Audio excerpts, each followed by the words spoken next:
Then the Lord said to Moses, "Tell Aaron and his sons to treat with respect the sacred offerings that the Israelites have consecrated to me, so that they do not profane my holy name. I am the Lord. Tell them that for the generations to come, if any of their descendants in a state of uncleanness approaches the sacred offerings that the Israelites consecrate to the Lord, that person must be cut off from my presence. I am the Lord. If a descendant of Aaron has a skin disease or a discharge, he may not eat the sacred offerings until he is clean.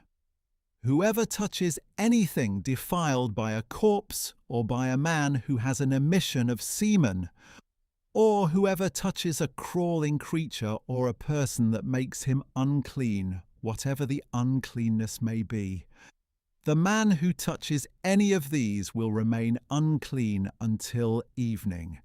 He must not eat from the sacred offerings unless he has bathed himself with water, or when the sun has set, he will become clean, and then he may eat from the sacred offerings, for they are his food.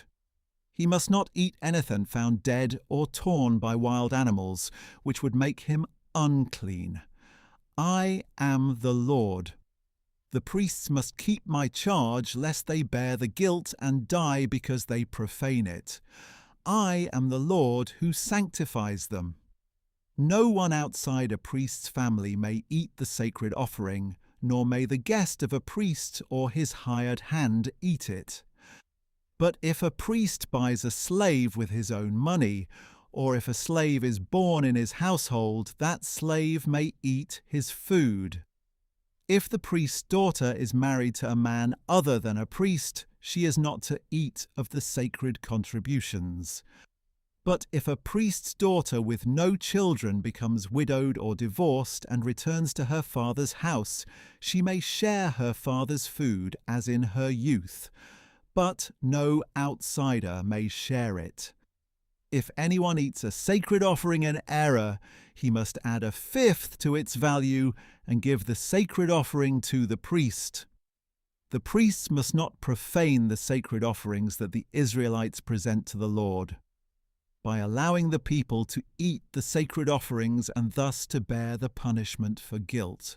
For I am the Lord who sanctifies them. Then the Lord said to Moses, "Speak to Aaron and his sons and all the Israelites and tell them, any man of the house of Israel or any foreign resident who presents a gift for a burnt offering to the Lord, whether to fulfill a vow or as a free will offering, must offer an unblemished male from the cattle, sheep, or goats in order for it to be accepted on your behalf. You must not present anything with a defect, because it will not be accepted on your behalf. When a man presents a peace offering to the Lord from the herd or flock to fulfill a vow or as a free will offering, it must be without blemish or defect to be acceptable. You are not to present to the Lord any animal that is blind, injured, or maimed, or anything with a running sore, a festering rash, or a scab. You must not put any of these on the altar as a food offering to the Lord. You may present as a free will offering an ox or sheep that has a deformed or stunted limb, but it is not acceptable in fulfillment of a vow. You are not to present to the Lord an animal whose testicles are bruised, crushed, torn, or cut. You are not to sacrifice them in your land. Neither you nor a foreigner shall present food to your God from any such animal. They will not be accepted on your behalf, because they are deformed and flawed."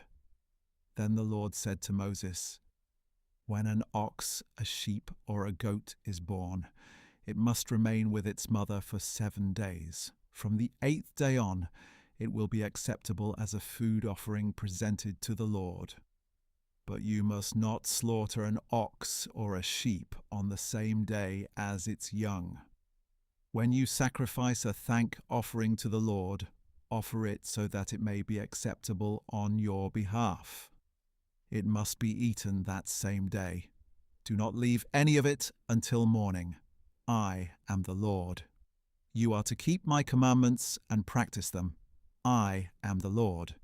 You must not profane my holy name. I must be acknowledged as holy among the Israelites. I am the Lord who sanctifies you, who brought you out of the land of Egypt to be your God.